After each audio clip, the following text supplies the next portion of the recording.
The Clone War was the singular event that allowed the Sith to topple the Jedi Order, as the Jedi had grown weak over various years of battlefield engagement, all orchestrated by Palpatine in a war that the Jedi were not capable or were never meant to win. In Attack of the Clones, the Jedi are essentially forced into war by the Separatists, and forced to adopt a clone army that they knew nothing about. This lack of preparation led the Jedi into deep trouble, forcing to use the clones as there was none other viable option, lest the Republic be toppled by the Separatist and CIS forces. They took on a power and an influence that they did not fully comprehend or understand, a force that in reality was specifically designed by the plan of the Sith to topple the Jedi Order from within. Not to mention that the Clone War weakened Jedi resolve itself, lessened their ability to tap into the Force due to the overwhelming darkness permeating throughout the entire galaxy. The Jedi were defeated the day that they agreed to the Clone War. There was no turning back.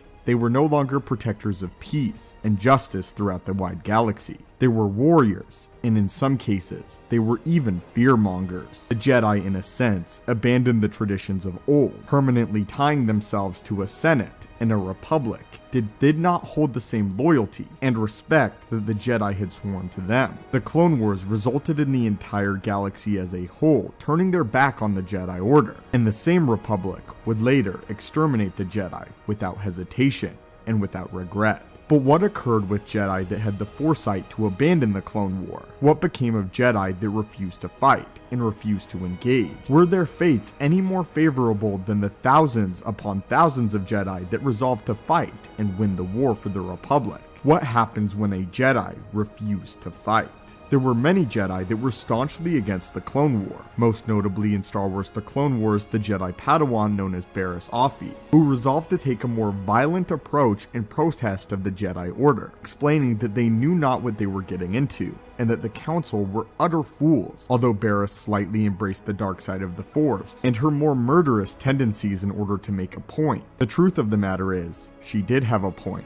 Enough of a point for Ahsoka Tano to abandon the Order. Even before Barriss, earlier in the war, when the Clone Wars had just began in fact, there was another Jedi Master who protested the Jedi's involvement. This Jedi Master's name was Proset Dibs. He was so staunchly against the Clone War that on a mission with Mace Windu, he even attempted to kill the Jedi Master, an act that would ultimately result in his imprisonment for the remainder of the Clone War. In his imprisonment, Dibs would eventually fall to the dark side of the Force, which appears to be a theme with Jedi that depart from the Order, as the same would occur with Barriss Offee. It seems as if, even though the Jedi were wrong for entering the Clone War, the second that a Jedi removed themselves from the ideals of the Order, it appears as if the darkness permeating throughout the entire galaxy was simply too strong to resist, too loud to ignore the call. The Jedi appeared to be doomed either way. Proset Dibs would later become the individual known as the 10th Brother, an inquisitor for the Sith and the Galactic Empire. In canon though, was there ever a Jedi that refused to fight in the Clone Wars that did not fall to the dark side of the Force? The answer is actually yes, as she's quite well known.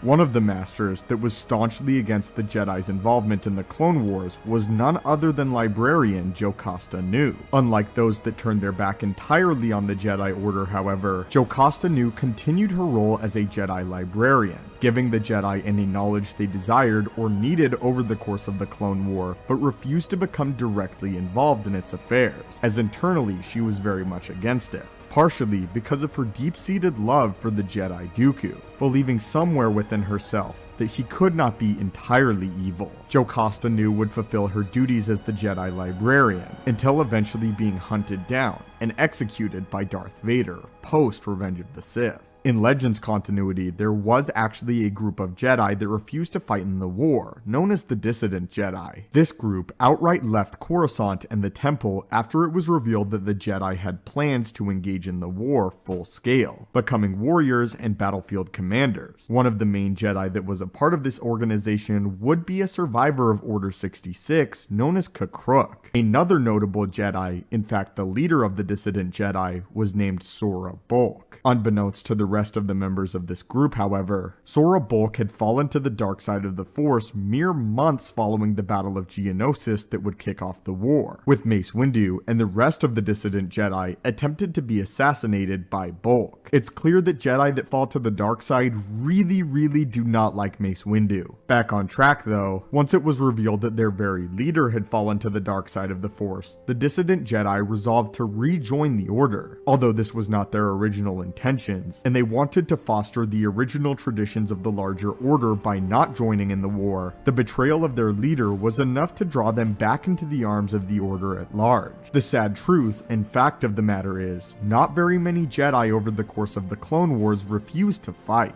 They held an allegiance to the Republic that the Republic did not hold to them, and it was because of this unfortunate fact that the Jedi would fall. And it was because of the fact that the day that the Jedi decided to join with the Republic, the Jedi lost the Clone War, and the Jedi, at least as originally envisioned by the founders of their order, would go extinct. Anyway, my friends, what are your thoughts on this? What are your thoughts on the very few Jedi that we know of that refuse to fight in Order 66? What do you think of their sad fates? And do you think that it would have been possible for a Jedi to avoid the Clone War without falling to the dark side of the Force at all, and still perhaps rebuild a Jedi Order separate from its original counterpart? Again, my friends, thank you so much for watching the channel. May the Force